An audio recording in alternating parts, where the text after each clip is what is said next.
আসসালামু আলাইকুম রহমতুল্লাহ। আলহামদুলিল্লাহি রাব্বিল আলামিন ওয়াল আকিবাতু লিল মুত্তাকিন আসসালাতু ওয়াসসালামু আলা সাইয়্যিদিল আমবিয়া ওয়াল মুরসালিন ওয়া আলা আলিহি ওয়া আসহাবিহি আজমাইন। প্রশংসা মহান রব্বুল আলামিনের, যিনি আমাদের সুস্থ রেখেছেন, ভালো রেখেছেন। সাউন্ড ক্লিয়ার আছে কিনা আমাকে একটু জানাবেন।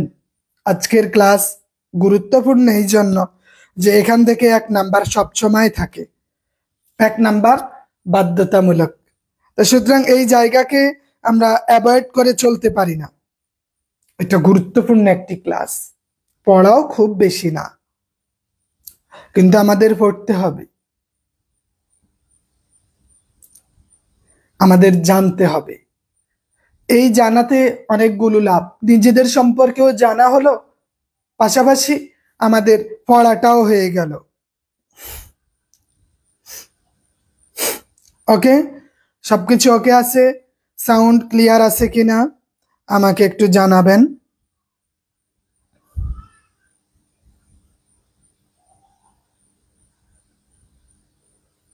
ওকে, আমি ক্লাস লিংক দিয়ে দিয়েছি, আশা করি এর মধ্যে সবাই যুক্ত হয়ে যাবে।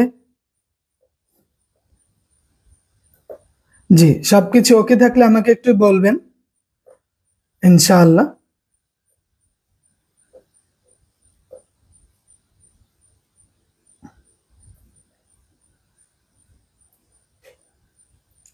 ওকে, ঠিক আছে, সাউন্ড ঠিক আছে।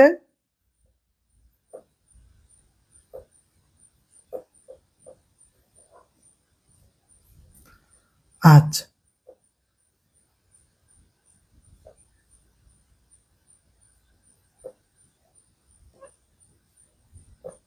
তো আমরা আজকে আলোচনা করব রোগ ব্যাধি, মানব দেহের রোগ ব্যাধি। প্রথমে আমরা বলে নিই চিকিৎসা বিজ্ঞান এবং চিকিৎসা বিজ্ঞানের যে অবদানগুলো আছে। ফেনী থেকে ইসমাইল নেসারি সাহেব, রকনুজ্জামান, ওয়ালাইকুম আসসালাম, আব্দুল কাদের সাহেব, ইনশাল্লাহ আস্তে আস্তে সবাই যুক্ত হয়ে যাবে। জাহাঙ্গীর সাহেব, আব্দুল শহীদ সাহেব,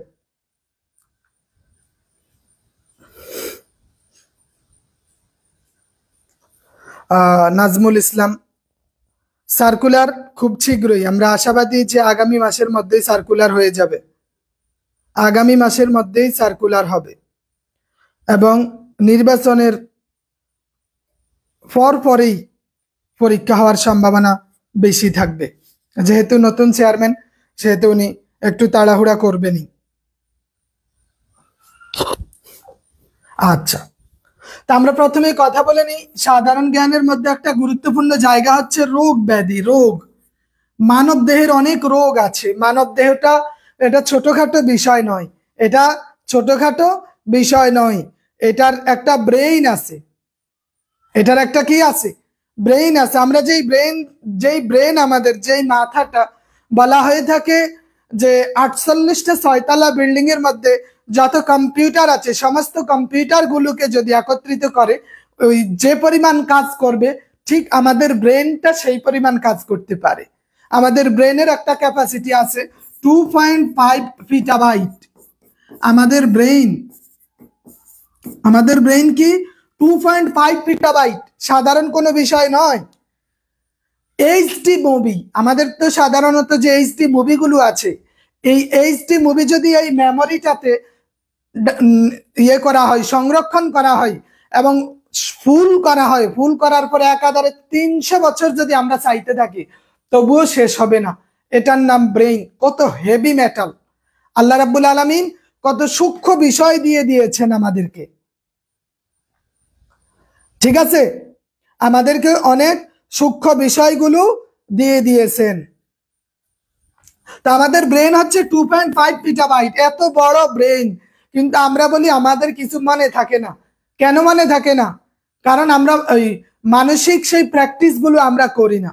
অনেক জীবনের অনেক কিছু আছে যেগুলো আমরা মনে রাখার ইচ্ছা পোষণ করি না, তাই মনে থাকে না।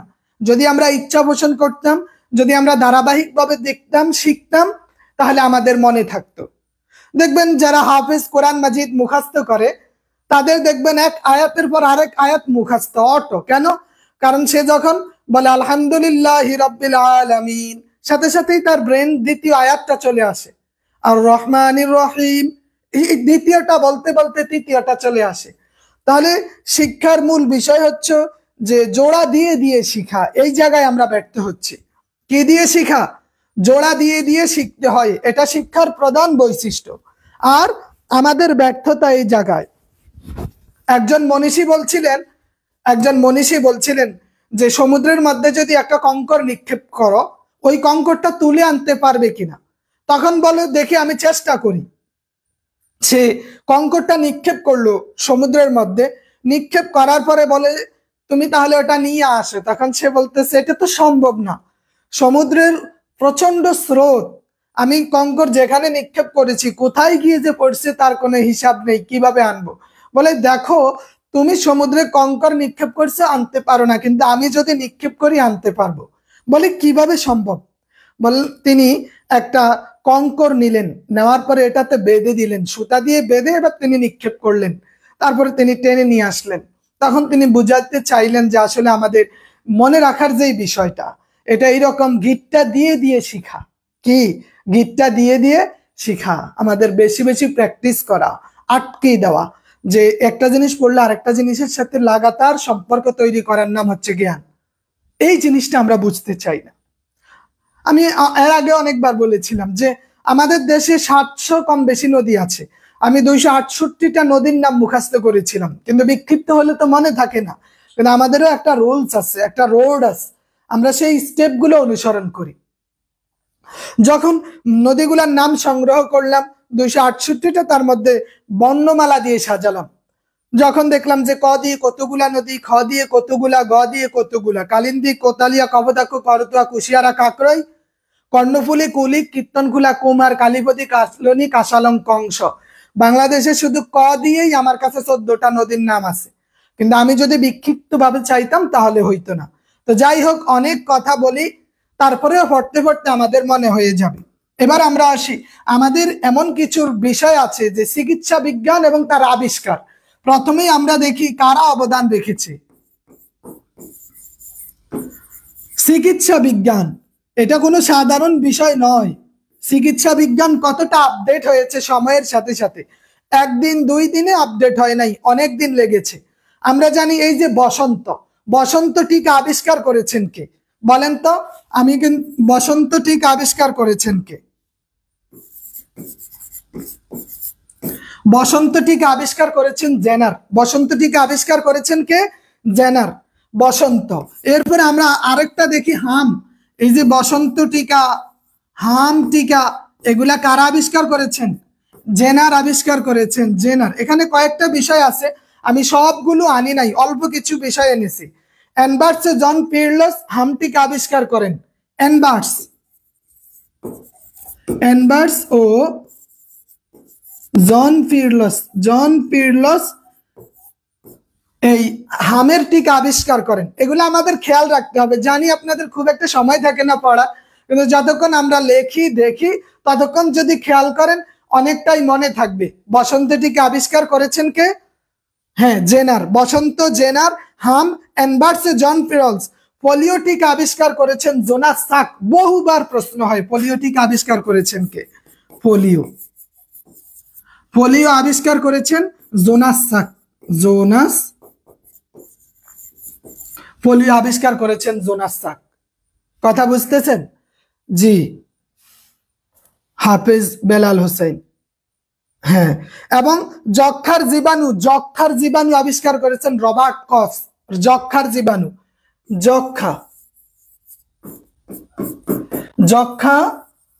রবার্ট কস। যক্ষার জীবাণু আবিষ্কার করেছেন কে? রবার্ট কস। টাইফয়েডের জীবাণু আবিষ্কার করেছেন ফিনলে। টাইফয়েডের জীবাণু আবিষ্কার করেছেন কে? টাইফয়েডের জীবাণু আবিষ্কার করেছেন ফিনলে। টাইফয়েডের জীবাণু আবিষ্কার করেছেন ফিনলে।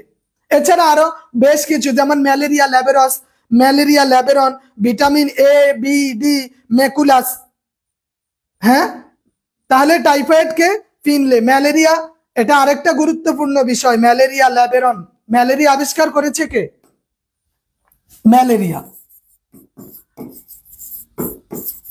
এই ম্যালেরিয়া এটা জীবাণু আবিষ্কার করেছেন কে?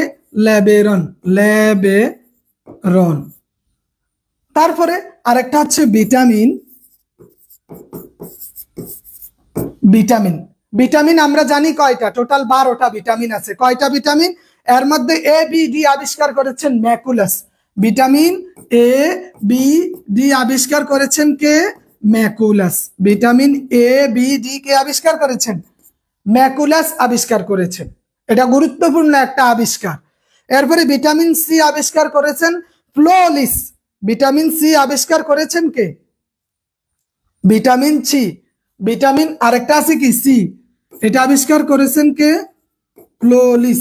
ভিটামিন সি আবিষ্কার করেছেন ফ্লোলিস।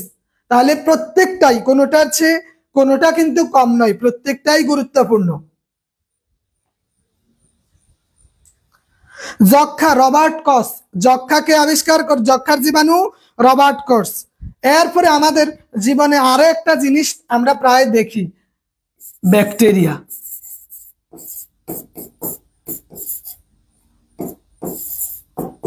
লিউয়েনহুক।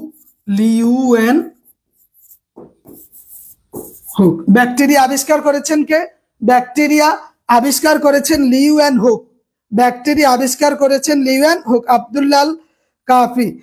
আমাদের ক্লাস 3 নাম্বার ক্লাস এটা চলতেছে, চূড়ান্ত পর্যায়ের ক্লাস 3 নাম্বার। তারপরে আমরা যে এক্স রে দেখি, এটা নিয়ে একটা মজার কথা আছে। এক্স রে আবিষ্কার করেছেন রন্টজেন। এক্স রে এটা আবিষ্কার করেছেন কে? রন্টজেন।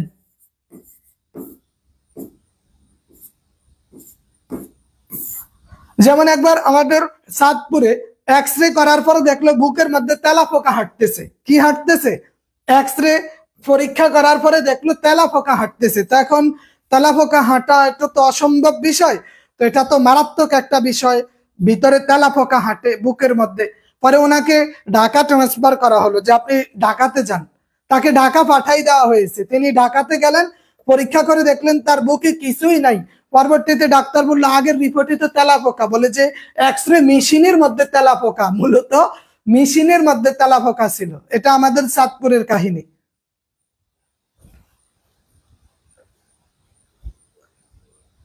ঠিক আছে? তাহলে ব্যাকটেরিয়া আবিষ্কার করেছেন কে? ব্যাকটেরিয়া আবিষ্কার করেছে লিউয়েনহুক। কে আবিষ্কার করেছেন? লিউয়েনহুক। হ্যাঁ, X ray Röntgen. X ray কে? রন্টজেন। এবং রক্ত সঞ্চালন যে বিষয়টা আছে, উইলিয়াম হার্ভে আবিষ্কার করেছেন রক্ত সঞ্চালন। এরপরে কি? রক্ত সঞ্চালন। এই রক্ত সঞ্চালন আবিষ্কার করেছেন উইলিয়াম হার্ভে। William Harvey. রক্ত সঞ্চালন কে আবিষ্কার করেছেন? William Harvey. আগে এই বিষয়টা নিয়ে কেউ কথা বলে নাই, তিনি সর্বপ্রথম কথা বললেন। William Harvey. ঠিক আছে? আচ্ছা। এবং আরেকটা বড় আবিষ্কার হচ্ছে যক্ষার পাশাপাশি কলেরার আবিষ্কার করেছেন। যক্ষা এবং কলেরা দুইটাই কিন্তু রবার্ট কস।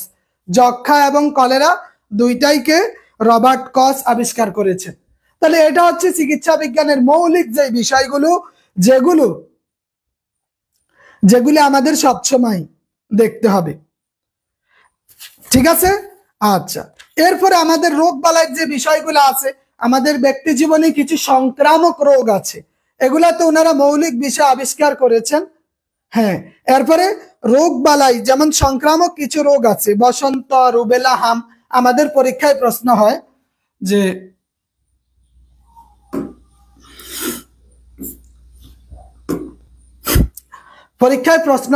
নিচের কোনটি সংক্রামক রোগ? আমাদেরকে প্রশ্ন করে কি নিচের কোনটি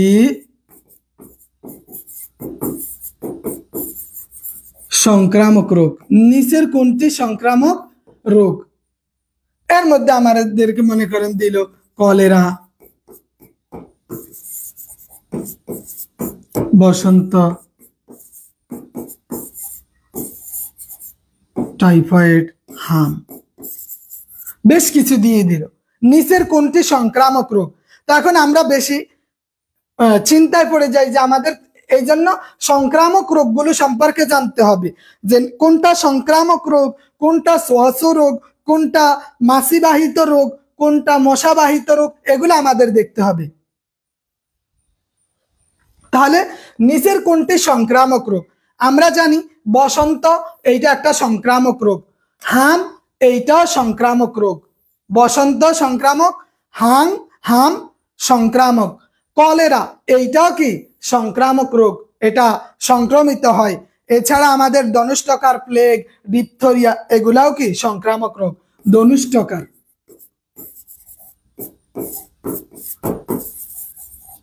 ডিপথেরিয়া এগুলা কি সংক্রামক রোগ, সংক্রামিত করে, সংক্রামক রোগ। যেমন এই কলেরা, আমাদের পাশের বাড়িতেই কলেরায় এক বাড়ির 17 জন মানুষ মারা গেছে 1998 সালে। পুরো একটা বাড়ি ক্লিয়ার হয়ে গেছে, 17 জন মানুষ কলেরায় মারা গেছে।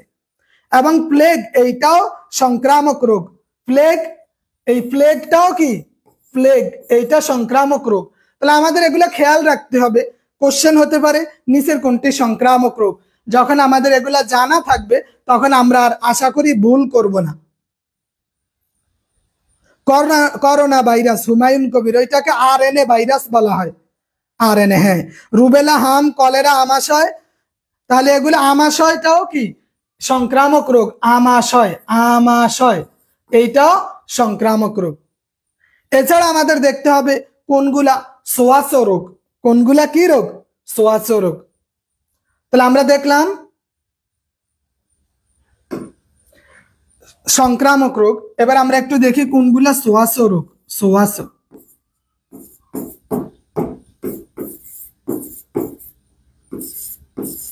শ্বাস রোগ কোনগুলা?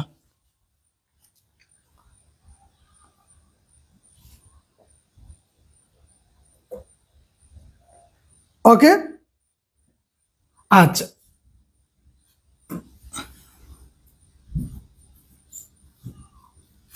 তাহলে মানবদেহে সংক্রামক রোগের পাশাপাশি কিছু কি রোগ আছে? শ্বাসের রোগ, শ্বাসের রোগ। যদিও শ্বাসের রোগ বলতে কিছু নেই বিজ্ঞানের পরিভাষায়, আমাদের ইসলামের পরিভাষায় এমন একটা কথা আছে। ইমরানুল হক, জি মাশাআল্লাহ। তাহলে যক্ষা, হুপিং কাশি, জলবসন্ত, টিটেনাস। যক্ষা, এই যক্ষা এইটা হচ্ছে শ্বাসের রোগ। যক্ষা, হুপিং কাশি, টিটেনাস এগুলা কি? এগুলা হচ্ছে সবগুলো শ্বাসের রোগ। কি রোগ? শ্বাসের রোগ। এছাড়া জলবসন্ত রোগ আছে, এইটা শ্বাসে, জলবসন্ত শ্বাসের রোগ। এগুলা থেকে একটা প্রশ্ন হয়, শুধু এইখানে না, আপনার যে কোনো পরীক্ষায় এগুলা থেকে স্বাভাবিক একটা প্রশ্ন করে। যেমন প্রাইমারিতে একটা প্রশ্ন হয় এটার থেকে।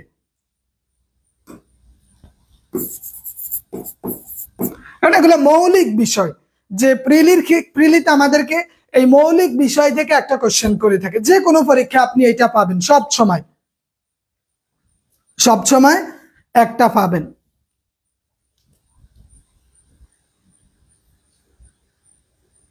ঠিক আছে,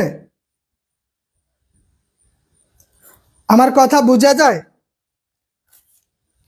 তাহলে কোনগুলা?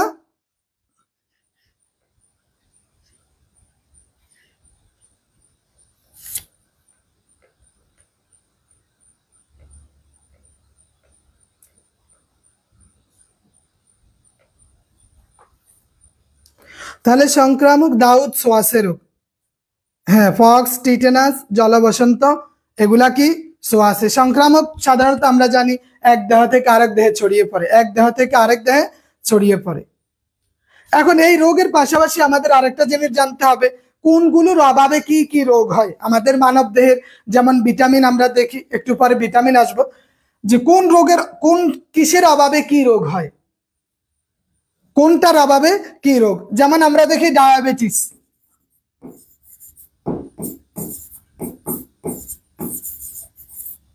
ডায়াবেটিস কেন হয়? ইনসুলিনের অভাবে। কিসের অভাবে? ইনসুলিনের অভাবে ডায়াবেটিস হয়। ইনসুলিন, ইনসুলিন, ইনসুলিনের অভাবে কি ডায়াবেটিস রোগ হয়।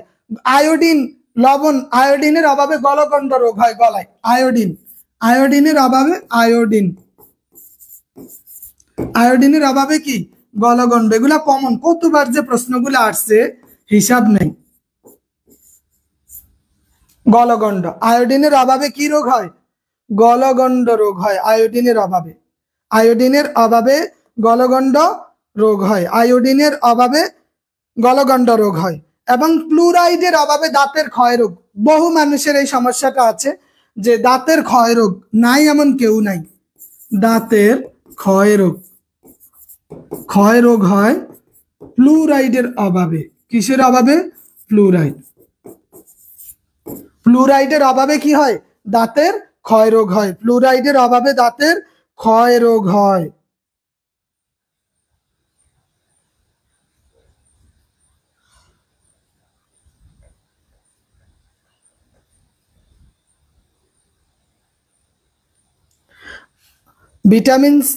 ভিটামিন সি এর আবিষ্কারক কে? Albert Saint গিওর্গি। Vitamin C, Albert Saint গিওর্গি, Albert Saint গিওর্গি। তাহলে দাঁতের ক্ষয় রোগ হয় কিসের অভাবে? ফ্লুরাইডের অভাবে। রাতকানা কেন হয়? ভিটামিন এর অভাবে রাতকানা হয়। আমরা জানি ভিটামিন এর অভাবে কি হয়? রাতকানা রোগ হয়। রাতকানা রোগ হয়, ভিটামিন এর অভাবে রাতকানা রোগ হয়। এবং বেরি রোগ হয় ভিটামিন বি এর অভাবে। ভিটামিন বি এর অভাবে কি বেরি রোগ। ফ্লুরাইড কি? এটা বিজ্ঞানের কি জানি, ডাক্তাররা ভালো জানবে। তাহলে ভিটামিন বি এর অভাবে বেরি রোগ হয়। আরেকটা, এটা বাচ্চাদেরও আমরা অনেক সময় শুনি, বেরি রোগ। ভিটামিন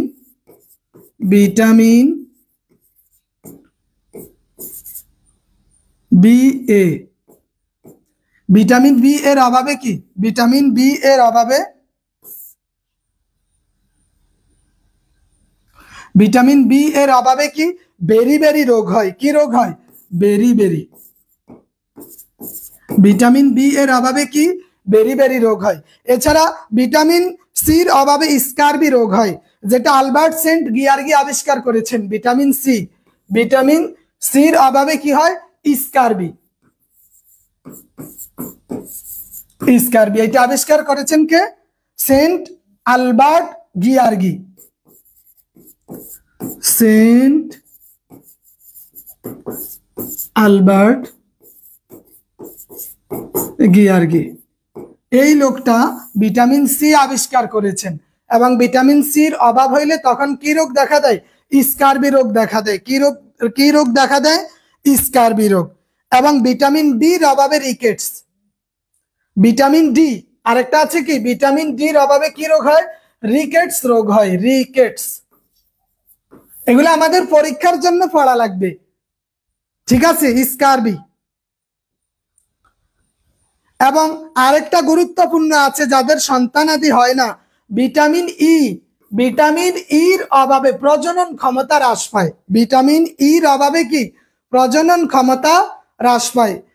সম্ভবত আজকে একটা ঘটনা দেখলাম যে 11 বছর এক ব্যক্তির সন্তান হয় না, 11 বছর।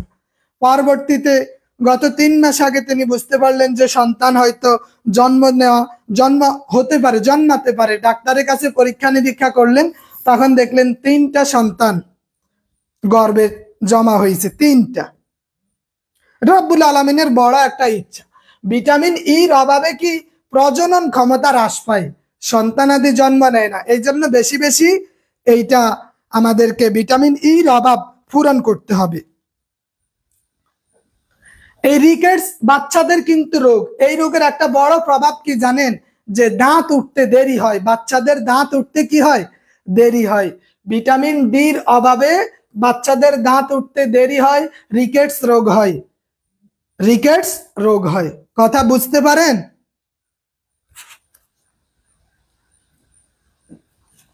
আমার কথা বোঝা যায়? তাহলে এক একটার এক এক সমস্যা, এবং এই সমস্যাগুলোর ক্ষেত্রে আমাদের এগুলা দেখতে হবে। ভিটামিন ইর অভাবে, তাহলে ভিটামিন ই কোনগুলা? ওগুলা আমাদেরকে দেখতে হবে, কোথায় ভিটামিন ই আছে। শাকসবজি, দুধ, ডিম, তারপরে এগুলাতে ভিটামিন কি ই আছে, ওগুলো আমাদের বেশি খেতে হবে, তাহলে আমরা ওই সমস্যা থেকে মুক্তি পাবো। ভিটামিন ই,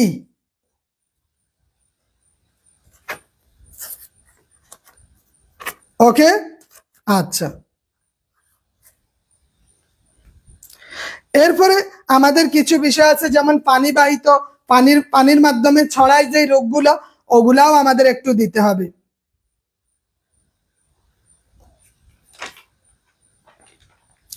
আমাদের ভিটামিন সম্পর্কে ভালো ধারণা থাকতে হবে, ভিটামিন সম্পর্কে।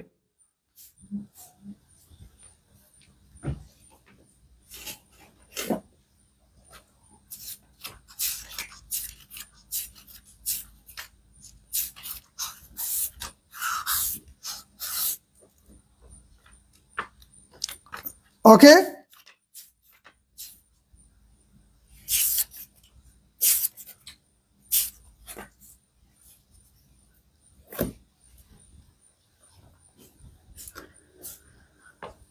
আচ্ছা, তাহলে আমরা কি দেখলাম যে ভিটামিন ইটা আমাদের জন্য বেশি গুরুত্বপূর্ণ।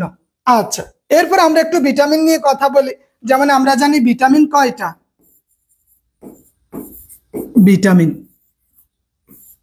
ভিটামিন এবং এগুলার অভাব, ভিটামিন এগুলার অভাব আমরা একটু দেখি। প্রথমেই ভিটামিন এ, অপর নাম রেটিনল, এটা গুরুত্বপূর্ণ। ভিটামিন এর অপর নাম কি? ভিটামিন এ আর অপর নাম কি বলেন?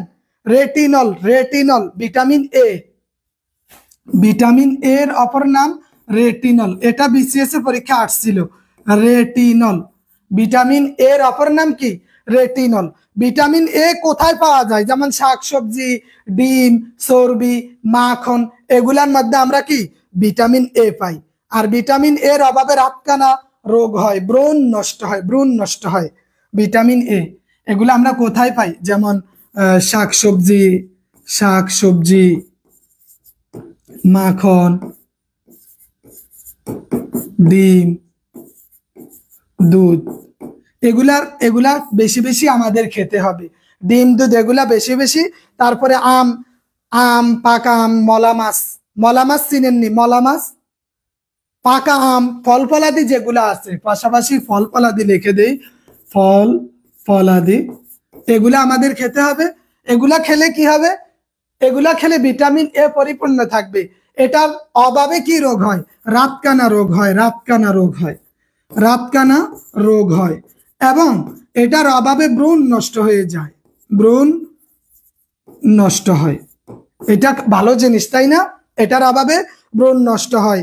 এবং অনেক মানুষ দেখবেন বাইকটা, মানে শরীরের গ্রোথ বৃদ্ধিতে, একটু বড় হওয়াতে বড় বাধা সৃষ্টি করে। ত্বক মসৃণ থাকে না, অনেকের ত্বক শুষ্ক, উস্কো খুস্কো থাকে, এই জিনিসটা দূর করে।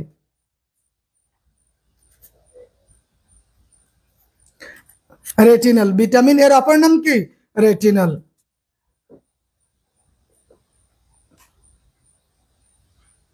ওকে, তাহলে আমরা ভিটামিন এ দেখলাম। জেনারেল 60 নম্বরের আশরাফুল ইসলাম, এটা তো জেনারেলের ক্লাস চলতেছে, তাই না? জেনারেলের ক্লাস। তাহলে এরপরে আছে vitamin B. Vitamin B total 12টা। ভিটামিন বি কয়টা? এরপরে আছে কি? Vitamin, vitamin B. এই বি টোটাল B1 থেকে B12 পর্যন্ত টোটাল 12টা আছে। এটা বিস্তারিত একটা সাইট। যেমন B1, ভিটামিন B1 এর অপর নাম থায়ামিন। ভিটামিন B1 এর অপর নাম কি? থায়ামিন। এটার অভাবে বেরি বেরি রোগ হয়। ভিটামিন B1, ভিটামিন B1 এর অপর নাম থায়ামিন, এটা বেশি গুরুত্বপূর্ণ, থায়ামিন। এইটার অভাবে কি হয়? ভিটামিন বি, এটার অভাবে বেরি বেরি রোগ হয়। এটার অভাবে ক্ষুধামন্দা দেখা দেয়। কি দেখা দেয়? ক্ষুধামন্দা। এটার অভাবে বেরি বেরি রোগ হয়। এটার অভাবে ক্ষুধামন্দা দেখা দেয়, ক্ষুধামন্দা, যে ক্ষুধা থাকে না। কি থাকে না? ক্ষুধা থাকে না। এবং ভিটামিন B1 কোনগুলা? যেমন ডেকিসাটাসাইড, মটর, সিমের বিচি, এই যে সিমের বিচি, ডেকিসাটা চাউল, এগুলার মধ্যে ভিটামিন বি1 থাকে, যেগুলো আমাদের এই ক্ষুধামন্দা থেকে বাঁচায়। কি থেকে? ক্ষুধামন্দা থেকে বাঁচায়। ভিটামিন বি2-র অভাবে ঠোঁটের কিনারা জিহ্বা ঘা হয়। এই যে এই জায়গা, আল্লাহ মাফ করুক, এই ভিটামিন বি2-র অভাবে হয়। ভিটামিন বি2-র অভাবে আমাদের এই যে গালি, এগুলা ঘাও হয়ে যায়। এগুলা কি হয়ে যায়? ঘা হয়ে যায়। ভিটামিন বি2 এইটার অভাবে কি ঘা হয়ে যায়। চোখে ছানি পড়ে। চোখে কি পড়ে? Vitamin B2. এটা মুখে কি বলে এটাকে, গালি বা ঠোঁটের কিনারা ঘা হয় এবং চোখে ছানি পড়ে। চোখে ছানি পড়ে, ছানি পড়ে। এটা ভিটামিন বি2-র অভাবে। কিসের অভাবে? ভিটামিন বি2-র অভাবে। এই জন্য বীজ জাতীয় জিনিস আমাদের বেশি খেতে হবে। এরপরে ভিটামিন বি3-র অভাবে পেলাগ্রা রোগ হয়। ভিটামিন বি3-র অভাবে কি পেলাগ্রা রোগ হয়। কি রোগ হয়? পেলাগ্রা রোগ হয়। তা আমাদের সবগুলো 12টা কিন্তু পড়া লাগবে না, আমরা অল্প কয়েকটা একটু দেখব। এবং ভিটামিন বি7 এবং এইচ আমাদের খেয়াল রাখতে হবে যে ভিটামিন বি7 ও ভিটামিন এইচ এইটার অভাবে ত্বক মসৃণ থাকে না। এইটার অভাবে ত্বক শুষ্ক হয়ে যায়। কি হয়ে যায়? ত্বকের সমস্যা দেখা দেয় এবং রোগ দেখা দেয়। এগুলো এক্সট্রা কিছু দিয়ে দিতেছি, মেরাজুল ইসলাম সাহেব, মেরাজুল ইসলাম এক্সট্রা এগুলা কিছু দিয়ে দিতেছি। এরপরে ভিটামিন বি12 যেটা আছে, ভিটামিন বি12, এটা দেখবেন অনেক মানুষ খাটো, তার দৈহিক বৃদ্ধি গঠন হয় না। ভিটামিন বি12 এইটার অভাবে দৈহিক বৃদ্ধি বাধাগ্রস্ত হয়। দৈহিক বৃদ্ধি বাধাগ্রস্ত হয় এটার অভাবে। এই ভিটামিন বি12 কোনগুলা? মাছ, দুধ, ডিমের কুসুম, এগুলা আমাদের বেশি খেতে হবে। মাছ, দুধ, ডিমের কুসুম, বিশেষ করে ডিম, দুধ, মাছ, শাকসবজি খাওয়াই দরকার, কারণ এগুলার মধ্যেই কোনো না কোনো ভিটামিন আমরা দেখি, কোনো না কোনো ভিটামিন আমরা দেখি। ঠিক আছে। ভিটামিন বি3-র অভাবে পেলাগ্রা রোগ হয়। ভিটামিন বি7 কোথায় থাকে? ভিটামিন বি7 ফলমূল এবং শাকসবজিতে থাকে। কোথায় থাকে ভিটামিন? এটা শাকসবজিতে আমরা পাই বেশি।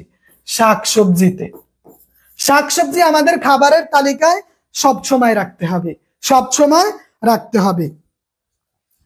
এরপরে ভিটামিন সি, যেটা ভিটামিন সির অভাবে এই দাঁত ক্ষয় হয়, নাক মুখ থেকে রক্তক্ষরণ হয়। Vitamin C, vitamin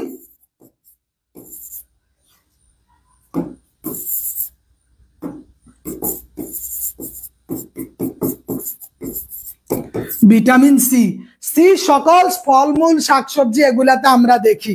vitamin C পেয়ারা, কামরাঙ্গা, আমড়া, আমলকি, টমেটো, আনারস, কাঁচামরিচ এগুলাতে প্রচুর পরিমাণ ভিটামিন সি থাকে।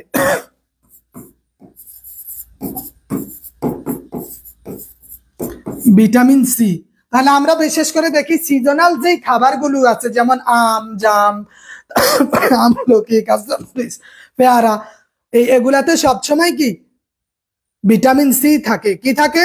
Vitamin C. এইটার অভাবে দাঁত ক্ষয় হয়। কি হয়? এই ভিটামিন সির অভাবে দাঁত ক্ষয় হয়, স্কারবি রোগ হয়। দাঁত ক্ষয়, তারপরে স্কারবি রোগ। কি রোগ? স্কারবি রোগ হয়। এইটা অনেক খারাপ জিনিস। নাক মুখ থেকে রক্ত বের হয়, সর্দি কাশি লেগে থাকে। অনেকেরই সর্দি কাশি ভালো হয় না। কেন? কারণ তার ভিটামিন সির অভাব আছে, সে সিজনাল খাবারগুলো খায় না।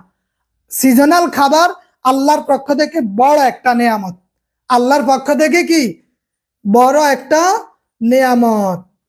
সিজনাল খাবার আল্লাহর পক্ষ থেকে বড় একটা নেয়ামত।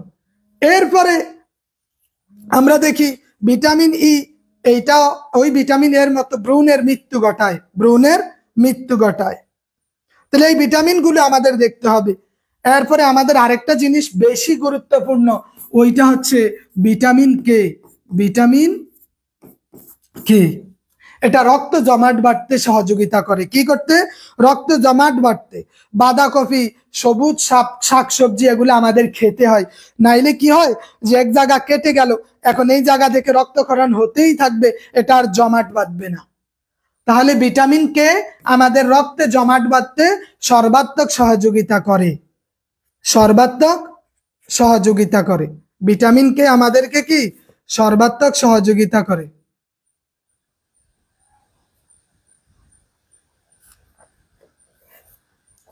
ঠিক আছে? তাহলে দাঁতের ক্ষয় হয় ভিটামিন সির অভাবে। কিসের অভাবে? আশুরাশি। দাঁতের ক্ষয় হয় কিসের অভাবে? দাঁত ক্ষয় হয় ভিটামিন সির অভাবে। ভিটামিন সির অভাবে স্কার্বি রোগ হয়, ঘন ঘন সর্দি কাশি হয়, ঘন ঘন সর্দি কাশি হয়। ওকে, আচ্ছা, এবার আমরা একটু সামনে অগ্রসর হই। তাহলে আমরা দেখলাম মানুষের জীবনে ভিটামিনের কোনো বিকল্প নেই। অনেকগুলো বিষয় আছে ভিটামিনের সাথে সম্পৃক্ত। আমরা যা খাই, যা করি, প্রত্যেকটাই গুরুত্বপূর্ণ। সাধারণত আমাদের এমন অবস্থা হয়েছে রোগবালাই বেশি হওয়ার বড় একটা কারণ কি? আমরা শাকসবজি খাই না, তারপরে মাছ, দেশি মাছগুলো খাই না, শুধু তেলাপি, ফাঙ্গাস আর রুই মাছের মধ্যে আমাদের শতকরা 80% মানুষের জীবন আবদ্ধ। রুই, তেলাপি, ফাঙ্গাস, এই 3 মাছ এবং মুরগি। রুই, তেলাপি, ফাঙ্গাস এগুলার মধ্যে জীবন আবদ্ধ। সর্বোচ্চ আমাদের ওই ফার্মের মুরগি অথবা কক মুরগি, এই আমাদের জীবন। আর একটু ভালো খাইলে হয়তো গরুর মাংস। তাহলে 5 জিনিসের মধ্যে আমাদের জীবন আবদ্ধ, যার কারণে রোগবালাই আমাদের বেশি আছে। কথা বুঝতে পারছেন? এরপরে আমরা দেখি একটু ব্লাড সার্কুলেশন, মানব দেহের বড় একটা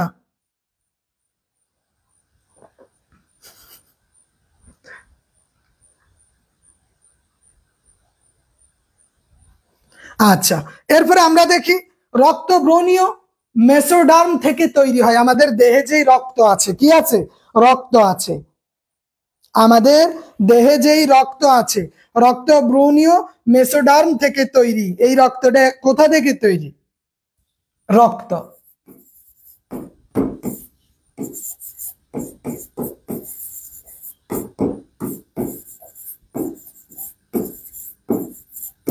এই ব্রণীয় মেসোডার্ম থেকে রক্ত তৈরি হয়েছে।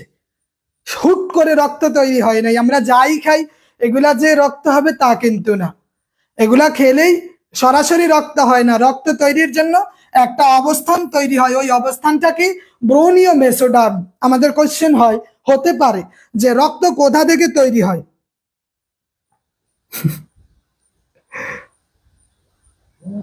হ্যাঁ, রক্ত কোথা থেকে তৈরি হয়? তাহলে ব্রণীয় মেসোডার্ম থেকে রক্ত তৈরি হয়। রক্ত সাধারণত একটা মানুষের দেহে 5 থেকে 6 লিটার থাকে। কত লিটার? 5 থেকে 6 লিটার রক্ত। মানুষের দেহের ওজনের 13 ভাগের 1 ভাগ রক্ত। মানে একটা 65 কেজি ওজনের মানুষের শরীরে 5 কেজি রক্ত আছে। কয় কেজি? মানে 5 লিটার, কেজি না, 5 লিটার। কথা বুঝতে পারছেন? মানব দেহের শরীরের 13 ভাগের 1 ভাগ হচ্ছে রক্ত। 13 ভাগের 1 ভাগ রক্ত। মানব দেহের শরীরের 13 ভাগের 1 ভাগ রক্ত। সেই হিসাবে 65 কেজি একটা মানুষের ওজন হইলে তার দেহে 5 কেজি রক্ত আছে। কত কেজি? 5 কেজি। যেমন আমার 61 কেজি ওজন, তার মানে আমার 5 কেজির চেয়ে বেশ কিছু কম ব্লাড আছে, বেশ কম। হ্যাঁ, ব্রণীয় মেসোডার্ম থেকে তৈরি। জুনিয়র মৌলবীর জন্য এখনো আপাতত এগুলা পড়তে হবে, এছাড়া অন্য কিছু আপনি পড়তে পারেন না, বই এখনো বের হয়নি। এবং মানুষের শরীরে যেই রক্ত আছে, ব্লাড আছে, এই ব্লাডের পিএইচ আছে 7.4। কত? 7.4। মানুষের শরীরের ব্লাডের যেই পিএইচ, এটা গুরুত্বপূর্ণ। মানুষের শরীর বা মাটিতে কতটুক আছে, কোথায় কতটুক পিএইচ আছে, ওগুলো আমাদের দেখতে হবে। ঠিক আছে? মানুষের শরীরের যে রক্ত আছে, এই রক্তের একটা তাপমাত্রা আছে। আমরা জানি যে রক্তের তাপমাত্রা হইল 36.9 ডিগ্রি সেন্টিগ্রেড। 36.9 ডিগ্রি সেন্টিগ্রেড হচ্ছে মানুষের দেহের তাপমাত্রা, মানে ব্লাডের তাপমাত্রা। আমাদের তাপমাত্রা হচ্ছে 98 ডিগ্রি, মানব শরীরের তাপমাত্রা 98 ডিগ্রি, কিন্তু ব্লাডের যে তাপমাত্রা ওইটা হচ্ছে 36.9 ডিগ্রি সেন্টিগ্রেড। কত ডিগ্রি?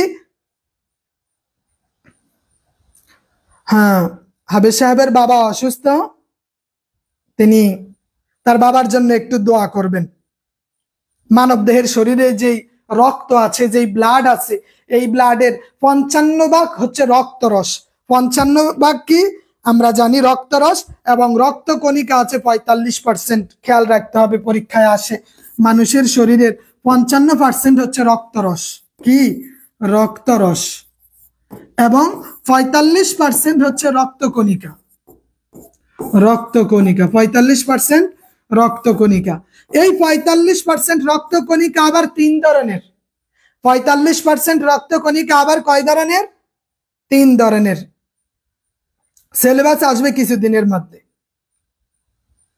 ঠিক আছে?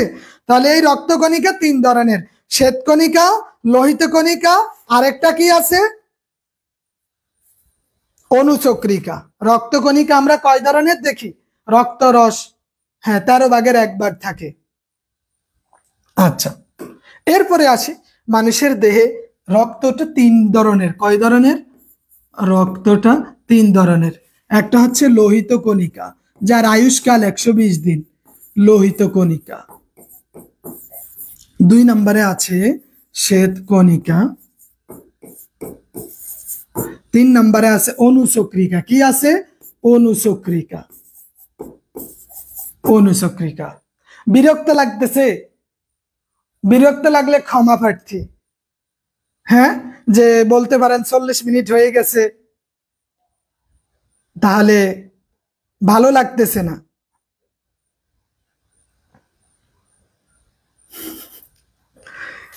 আরেকটু কন্টিনিউ করি, কি বলেন? বোরিং ফিল হচ্ছে কিনা? সাধারণ জ্ঞান আসলে অনেক পড়া, বলে কয়টা পড়ানো যায়, তারপরেও আমরা চেষ্টা করি যে না পড়লেই নয়, যেগুলা না হইলেই নয়, এগুলো আমাদের দেখতে হবে, এগুলো আমাদের দেখতে হবে। পরীক্ষা সবকটি একসাথে হবে, সবগুলো কি একসাথে হবে, ঠিক আছে? মানুষের রক্ত 3 ধরনের, মানুষের ব্লাড 3 ধরনের হয়ে থাকে। একটা হচ্ছে লোহিত কণিকা, তারপরে শ্বেতকণিকা এবং অনুচক্রিকা। এই লোহিত কণিকার বয়সকাল 120 দিন, আর শ্বেত এইটা 1 দিন এটার বয়স। এবং লোহিত কণিকাটা বেশ গুরুত্বপূর্ণ। এটা তৈরি হয় কোথায় আমরা জানি? এটা অস্থিমজ্জায় তৈরি হয় এবং প্লীহায় সঞ্চিত হয়। লোহিত কণিকা অস্থিমজ্জায় তৈরি হয়। কোথায়? অস্থিমজ্জায়। অস্থিমজ্জায় তৈরি এবং প্লীহায় সঞ্চিত হয়। প্লীহায়, প্লীহায় সঞ্চিত হয়, সঞ্চিত হয়। অস্থিমজ্জায় তৈরি এবং প্লীহায় সঞ্চিত হয়।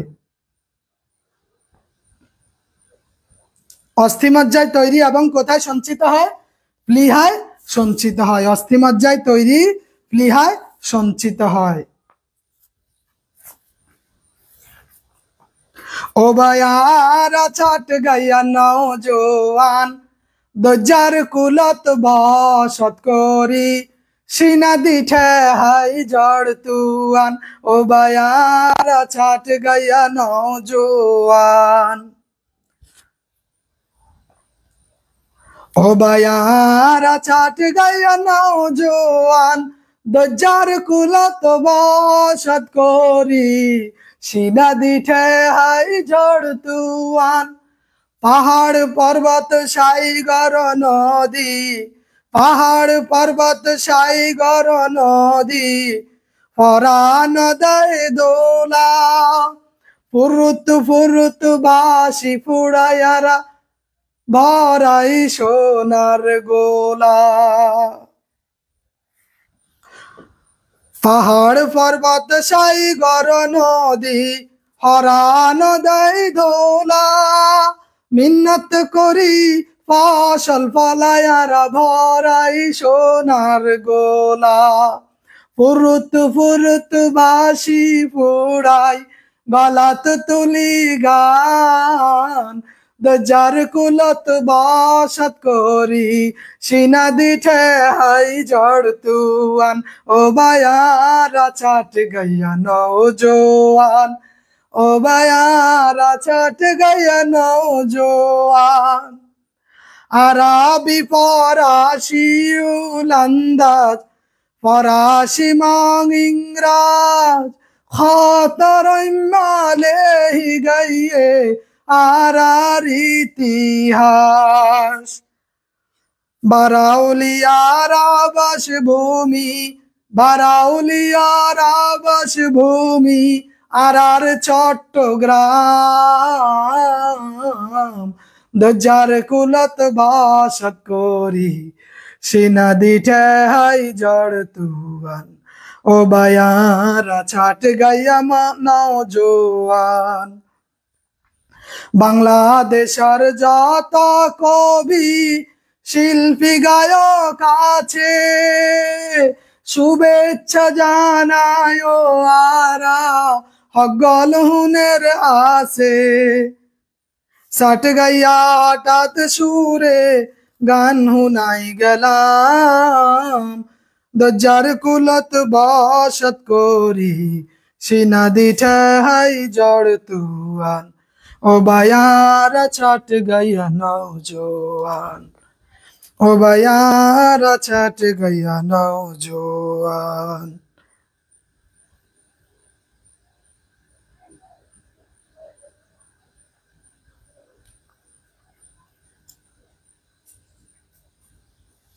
অনুচক্রিকার গড় আয়ু কয়দিন অনুচক্রিকার গড় আয়ু হচ্ছে 10 দিন কয়দিন 10 দিন অনুচক্রিকার গড় আয়ু কয়দিন 10 দিন অনুচক্রিকার গড় আয়ু কয়দিন 10 দিন তাহলে আমরা গুরুত্বপূর্ণ যে বিষয়টা দেখব লোহিত কণিকা 120 দিন তার আয়ুষ্কাল অস্থিমজ্জায় তৈরি হয় এবং প্লীহাতে এটা সঞ্চিত থাকে কোথায় সঞ্চিত থাকে প্লীহাতে সঞ্চিত থাকে লোহিত কণিকা এবং শ্বেতকণিকার অনুপাত হইল যে আমরা জানি লোহিত ও শ্বেতকণিকার অনুপাত হইল 700:1 700:1 লোহিত এবং শ্বেতকণিকার অনুপাত হইল 700:1 700:1 700:1 লোহিত এবং শ্বেতকণিকার অনুপাত কত 700:1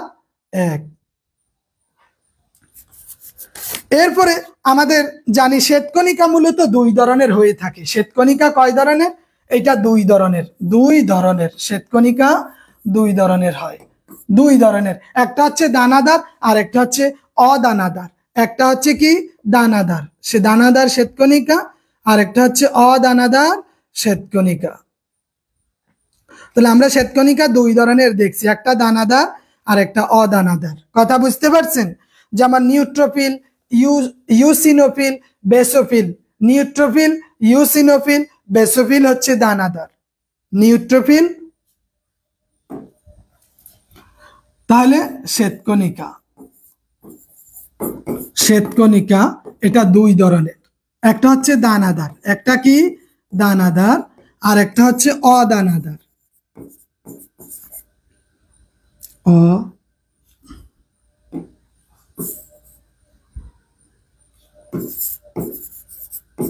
অদানাদার একটা দানাদার অদানাদার দানাদার কোনগুলা নিউট্রোফিল ইউসিনোফিল এবং বেসোফিল নিউট্রোফিল আমাদের পরীক্ষায় আসে যে নিউট্রোফিল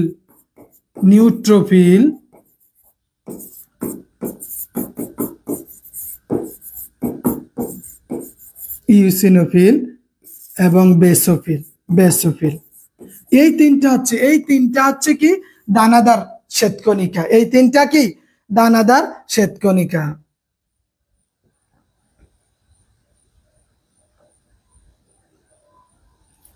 আচ্ছা এরপরে লিম্ফোসাইট আমরা জানি লিম্ফোসাইট ও মনোসাইট লিম্ফোসাইট এবং মনোসাইট হচ্ছে অদানাদার লিম্ফোসাইট যেটা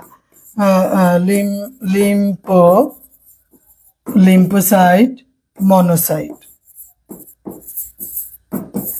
মনোসাইট হচ্ছে অদানাদার তাহলে দুই ধরনের লিম্ফোসাইট এবং মনোসাইট লিম্ফোসাইট দেহে অ্যান্টিবডি তৈরি করে কি তৈরি করে অ্যান্টিবডি এই যে লিম্ফোসাইট যেটা আছে এইটা কি তৈরি করে অ্যান্টিবডি তৈরি করে অ্যান্টিবডি আমাদের দেহে, আমাদের কোথাও যদি কাটা যায়, কোথাও যদি কিছু হয়, রোগ প্রতিরোধ সে নতুন ভাবে এটাকে সাজিয়ে তোলে। তাহলে এটার গুরুত্ব অনেক বেশি। যে শ্বেতকণিকার লিম্ফোসাইট যেটা আছে, অদানাদার যেটা, এটা আমাদের দেহে অ্যান্টিবডি তৈরি করে। কি তৈরি করে? অ্যান্টিবডি। যদি বলে শ্বেতকণিকার কোন বিষয়টি, কোনটি যে দেহে অ্যান্টিবডি তৈরি করে, তখন আমাদের জবাবটা হলো লিম্ফোসাইট। এরপরে আমাদের রক্ত জমাট বাঁধতে সাহায্য করে কোনটা? অনুচক্রিকা। অনুচক্রিকা, যেটার আয়ুষ্কাল হচ্ছে 5 থেকে 9 দিন, গড়ে 10 দিন ধরা হয়। অনুচক্রিকা, অনুচক্রিকা এটার কাজ কি? এটা দেহে রক্ত জমাট বাঁধতে সহযোগিতা করে, রক্তে জমাট বাঁধতে সহযোগিতা করে। ঠিক আছে। এবং আমরা জানি যে আমাদের যখন ডেঙ্গু জ্বর হয়, কি জ্বর হয়? ডেঙ্গু জ্বর হয়, তখন এই অনুচক্রিকাটা কমে যায়, অনুচক্রিকা কমে যায়। ডেঙ্গু জ্বর হলে অনুচক্রিকা কমে যায়, অনুচক্রিকা কি কমে যায়। ইমরানুল হক। আচ্ছা, এরপরে আমরা দেখি মানবদেহের আরো কিছু বিষয় আছে, যেমন রক্তচাপ। আমরা রক্তচাপ নিয়ে যদি একটু কথা বলি, যে রক্তচাপ একটা 2 ধরনের, একটা হচ্ছে উচ্চ রক্তচাপ, উচ্চ রক্তচাপ, আর একটা কি নিম্ন রক্তচাপ, নিম্ন রক্তচাপ। উচ্চ রক্তচাপ, নিম্ন রক্তচাপ, এখানে 2টা পরিভাষা ব্যবহার করা হয়। আমরা জানি হৃৎপিণ্ডের প্রসারণ, যেটা হৃৎপিণ্ডের সাথে সম্পৃক্ত রক্তচাপগুলো। হৃৎপিণ্ডের প্রসারণ একটা হচ্ছে ডায়াস্টোল আর একটা সিস্টোল। ডায়াস্টোল লিখে দিই, ডায়াস্টোল, ডায়াস্টোল এবং সিস্টোল, সিস্টোল, ডায়াস্টোল এবং সিস্টোল। ডায়াস্টোল মানে হৃৎপিণ্ড প্রসারণ ঘটে, এবং সিস্টোল মানে এটা সংকুচিত হয়, সংকুচিত হয়। স্বাভাবিকভাবে মানুষের যেই রক্তচাপ যেটা থাকে, যে স্বাভাবিক রক্তচাপ হইলো 120/80, ব্লাড প্রেশার যেটা 120 কত থাকে? 80 থাকে। যখন 140/90 হয়ে যায়, এর উপরে যখন উঠে যায়, তখন উচ্চ রক্তচাপ হয়। যখন এই 120/80 থেকে নিচে থাকে, তখন নিম্ন রক্তচাপ। 2টা, একটা উচ্চ রক্তচাপ আর একটা নিম্ন রক্তচাপ। হাফেজ মেহেদি হাসান, যতবার প্রশ্ন করলাম উত্তর পেলাম না, কোন বিষয়ে? হ্যাঁ, হাই প্রেসার এবং লো প্রেসার। মানুষের শরীরে বিশেষ করে আমরা জানি পুরুষের হৃৎপিণ্ড 300 গ্রাম। কত গ্রাম? পুরুষের হৃৎপিণ্ডের ওজন কত? 300 গ্রাম। আর স্ত্রী বা নারীদের হৃৎপিণ্ড এটা হচ্ছে 200 গ্রাম। পুরুষের হৃৎপিণ্ড 300 গ্রাম, নারীদের হৃৎপিণ্ড কত গ্রাম? নারীদের হৃৎপিণ্ড 200 গ্রাম। পুরুষের 300, নারীদের কত? 200। নারীদের 200, পুরুষের 300, নারীদের 200। এবং আমরা জানি হৃৎপিণ্ডের 60টা প্রকোষ্ঠ থাকে। হৃৎপিণ্ডের ছবি যদি আপনারা দেখতেন, 60টা, 2টা হচ্ছে অলিন্দ আর একটা হচ্ছে নিলয়। হৃৎপিণ্ডের 4 প্রকোষ্ঠ বিশিষ্ট। সাধারণত ক্যাটফিশ বা ওই যে মাগুর মাছ যেটা আছে, ওগুলার 3 প্রকোষ্ঠ বিশিষ্ট হৃৎপিণ্ড থাকে। সাধারণত হৃৎপিণ্ড 4 প্রকোষ্ঠ বিশিষ্ট, হৃৎপিণ্ড 4 প্রকোষ্ঠ বিশিষ্ট। এই 4টার উপরের 2টা, 4টা উপরের 2টাকে বলে অলিন্দ, আর নিচের 2টাকে বলে নিলয়। নিচের 2টাকে কি বলে? নিলয়। উপরের 2টাকে অলিন্দ, নিচের 2টাকে নিলয় বলে। হ্যাঁ, পুরুষের হৃৎপিণ্ড 300 গ্রাম, নারীদের 200 গ্রাম, নারীদের 200 গ্রাম। এছাড়া আমাদের হৃৎপিণ্ডের 3টা স্তর থাকে। হৃৎপিণ্ডের কয়টা স্তর? হৃৎপিণ্ডের মোট 3টা স্তর থাকে। কয়টি স্তর? 3টি স্তর। এপিকার্ডিয়াম, মায়োকার্ডিয়াম এবং এন্ডোকার্ডিয়াম। Epicardium, myocardium, endocardium. আমি অগ্রদূত বইতে অনেক তথ্য পাবেন, বা বিসিএস এর বেশ কিছু বই আছে, বিভিন্ন বই থেকে তথ্যগুলা নেওয়া লাগে, তাই না? এক বই থেকে তো আর হয় না। তাহলে আমরা জানি হৃৎপিণ্ডের 3টা স্তর আছে। কয়টা স্তর? তিনটা স্তর, উপরের দুইটা অলিন্দ, নিচের দুইটা নিলয়, নিচের দুইটা কি নিলয়। ওকে, আচ্ছা। এরপরে আমরা আসি একটু ব্রেইনের কাছে। আমরা জানি আমাদের ব্রেনটার ওজন কত। মানব দেহের মস্তিষ্কের ওজন 1.36 কেজি। মস্তিষ্ক, এটার ওজন কত? 1.36 কেজি। 1.36 কেজি মস্তিষ্কের ওজন। ব্রেইনের ওজন, ব্রেনটা 3 ভাগে বিভক্ত। অগ্র মস্তিষ্ক, ব্রেনটা মধ্য মস্তিষ্ক এবং পশ্চাৎ মস্তিষ্ক। অগ্র, পশ্চাৎ, মধ্য। ব্রেনটা মস্তিষ্ক কয় ভাগে বিভক্ত? 3 ভাগে। একটা কি অগ্র, আর একটা হচ্ছে মধ্য, আর একটা হচ্ছে পশ্চাৎ। পশ্চাৎ 3 ভাগে বিভক্ত ব্রেনটা।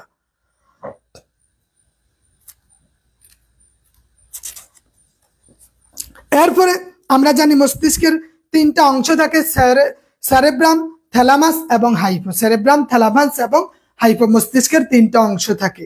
3টা অংশের 3টা কাজ করে, একসাথে কাজ করে না। যে অগ্রভাগের, এই আমাদের যে মস্তিষ্কের অগ্রভাগ, এইটার 3টা অংশ, 3টা অংশ 3 কাজ করে, এক কাজ করে না। হ্যাঁ, মস্তিষ্কের ওজন এতটুকু। আচ্ছা, আমরা যে অনুভূতিগুলো প্রকাশ করি, এটা ব্রেনের, আমাদের এই মস্তিষ্কের অগ্রভাগ এটার কাজ করে। এই মস্তিষ্কের অগ্রভাগটা কি আমাদের অনুভূতির কাজ করে। এই অগ্রভাগ কিসের কাজ করে? অনুভূতির কাজ করে। অনুভূতি, ভালো মন্দ, খারাপ, এটা সেটা, ভালোবাসা হোক, যা কিছুই হোক, সবকিছু আমরা, আমাদের কোনটা কাজ করে? এই অগ্রভাগ, অগ্রভাগ কাজ করে। এই অগ্রভাগেরও 3টা অংশ বলছিলাম। অগ্রভাগের কয়টা? Cerebrum, thalamus, hypo. Cerebrum, thalamus, hypo, অগ্রভাগের 3টা অংশ।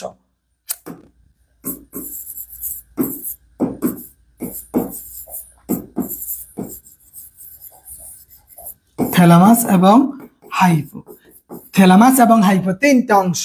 এই অগ্রভাগ অনুভূতির কাজ করে। কিসের কাজ করে? অনুভূতির কাজ করে। এবং আমাদের মধ্য যেই মস্তিষ্কটা, মধ্য মস্তিষ্ক, এটা দেহের ভারসাম্য রক্ষা করে। কিসের ভারসাম্য রক্ষা করে? দেহের ভারসাম্য রক্ষা করে। এবং আমাদের যেই পেশিগুলো আছে, যদিও আমাদের এত নাই, তাও এই যেগুলো হচ্ছে পেশি, এই পেশিগুলার নিয়ন্ত্রণ করে মধ্যভাগ। পেশিগুলার নিয়ন্ত্রণ করে কি ভাগ? মধ্যভাগ। পেশিগুলার নিয়ন্ত্রণ করে কি ভাগ? পেশির কাজের সমন্বয়, কোনটার কি কাজ, কখন কোন পেশি কাজ করবে, এগুলা মধ্যভাগ কাজ করে। পেশির নিয়ন্ত্রণ এবং ভারসাম্য রক্ষা করে। পেশির নিয়ন্ত্রণ, পেশির নিয়ন্ত্রণ, পেশির নিয়ন্ত্রণ করে মধ্যভাগ। পেশির নিয়ন্ত্রণ করে কি? মধ্যভাগ। এগুলা আমাদের দরকার, আমাদের পড়তে হবে। মেহেদী হাসান সাহেব, আমরা যদি এগুলা না পড়ি, যদি এখান থেকে কোশ্চেন হয়, তখন আমরা কি জবাব দেব? বলছিলাম আমাদের নিবন্ধনে জেনারেল অংশ খুব হার্ড করবে। জেনারেল অংশ অনেকটাই হার্ড করবে সাবজেক্টিভের তুলনায়। এজন্য আমাদের প্রস্তুতিটা একটু ওইভাবেই নেওয়া দরকার, খোলামেলা ভাবে নিতে হবে। ঠিক আছে, খোলামেলা ভাবে প্রস্তুতি নিতে হবে।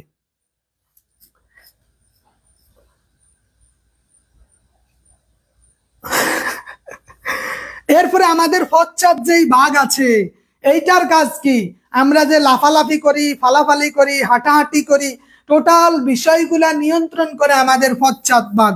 মসজিদের পেছন, মসজিদ না, মস্তিষ্কের পেছন বা মস্তিষ্ক মাথার এই পেছনের অংশ থেকে আমাদের লাফালাফি যা কিছু আছে, দৌড়াদৌড়ি করি, সবকিছুর ভারসাম্য রক্ষা করে।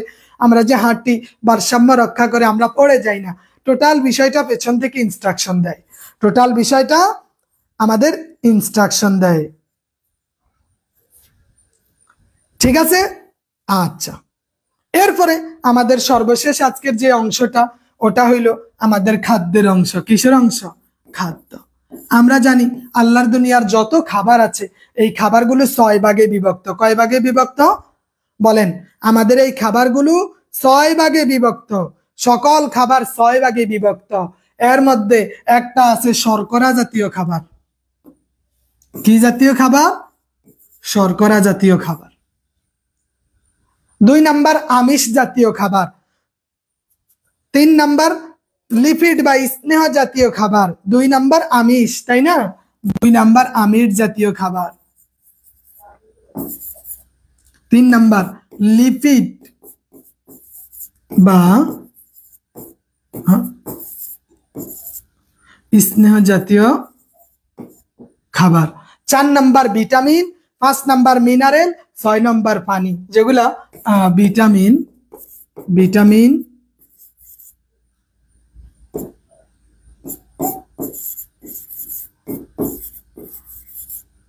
মিনারেল এবং পানি, এই টোটাল 6 জাতীয় খাবার আমরা দেখি। 6 জাতীয় খাবার, এর বাইরে কোনো খাবার নাই। এর মধ্যে শর্করা জাতীয় যে খাবারগুলো আছে, যেমন এই শর্করা জাতীয় খাবার মানুষের শরীরে শক্তি বাড়ায়। শর্করা জাতীয় খাবার কি মানুষের শরীরে শক্তি বৃদ্ধি করে। শর্করা জাতীয় খাবার মানুষের শরীরে শক্তি বৃদ্ধি করে। শর্করা জাতীয় খাবার মানুষের শরীরে শক্তি বৃদ্ধি করে। আমিষ জাতীয় খাবার মানুষের দেহের গঠন বৃদ্ধি করে। আমিষ মানুষের দেহের গঠন বৃদ্ধি করে। এই জন্য আমাদের বেশি আমিষ জাতীয় খাবার খাইতে হবে, যে মাছ, মাংস, ডিম, দুধ, ডাল, বাদাম, এগুলো হচ্ছে কি আমিষ জাতীয় খাবার। শর্করার মধ্যে আছে কি চাল, গম, চিড়া, মুড়ি, গুড়, চিনি, আলু এবং মূল জাতীয় উদ্ভিদ যেগুলো আছে ওগুলা থেকে শর্করা পাই। তারপরে ডাল, ডিম, দুধ এগুলা থেকে আমরা আমিষ পাই। 3 নম্বরে লিপিড জাতীয় খাবার, যেটা হচ্ছে তেল, ঘি, মাখন, চর্বি। এগুলা কি? এগুলা হচ্ছে তেল, ঘি, মাখন এবং চর্বি। এগুলা থেকে আমরা লিপিড বা স্নেহ জাতীয় খাবার এটা দেখি। এগুলা শরীরের তাপ ও শক্তি সঞ্চয় করে, সরবরাহ করে। তাপ এবং শক্তি কি সরবরাহ করে? তাপ এবং শক্তি সরবরাহ করে। কথা বুঝতেছেন? তাপ এবং শক্তি সরবরাহ করে স্নেহ জাতীয় খাবার। এছাড়া আমরা ভিটামিন তো দেখলাম, ভিটামিন খাবারগুলো আমাদের কিভাবে হেল্প করে, না খাইলে কি হয়। আমাদের মিনারেল আছে,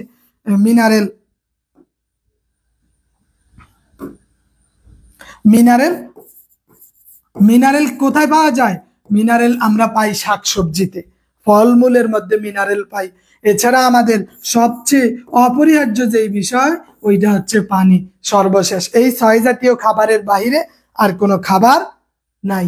যে কোনো খাবার এই 6টার অন্তর্ভুক্ত হবে, এই 6টার অন্তর্ভুক্ত হবে। তাহলে আজকের আলোচনা আমরা এখানেই সমাপ্ত করলাম। এই বিষয়গুলো আমরা কি এখানেই সমাপ্ত করলাম। আজকে আমরা আর দীর্ঘায়িত করছি না, অলরেডি 1 ঘন্টা হয়ে গেছে। মানবদেহের রোগ ব্যাধি নিয়ে আমাদের এছাড়া আর কিছু পড়ারও দরকার নেই। আমরা এগুলা নিয়েই আশাবাদী যে মোটামুটি এগুলা থেকে মানবদেহ রিলেটেড যদি কোনো কোশ্চেন হয় তাহলে এর অন্তর্ভুক্ত হবে, এর বাইরে কিছু হবে না। এর বাইরে আর কিছু হবে না ইনশাআল্লাহ। ওকে, তাহলে আমাদের এই আজকের এই বিষয়টার উপর আগামীকালকে আমাদের মডেল টেস্ট হবে। আগামীকালকে আমাদের সাবজেক্টিভেরও মডেল টেস্ট আছে। পাশাপাশি আমাদের আগামীকালকে সাবজেক্টিভ বিশেষ করে আরবি 2য় পত্রের ক্লাস হবে রাত 9টায়। কয়টায়? রাত 9টায় হবে। ঠিক আছে, আপনার স্বামীকে আপনি বাদ দেন, আমরাও ইনশাল্লাহ ভাত খাবো। নাজমিন আক্তার নীলা ম্যাডাম, নাহু ক্লাস 3-এর পরীক্ষা আগামীকালকে হবে। এইটার উপরে আমাদের আগামীকালকে পরীক্ষা হবে। হোয়াটসঅ্যাপ গ্রুপে PDF দিয়ে দেওয়া আছে। ঠিক আছে? ওকে, আসসালামু আলাইকুম ওয়া রাহমাতুল্লাহি ওয়া বারাকাতুহু।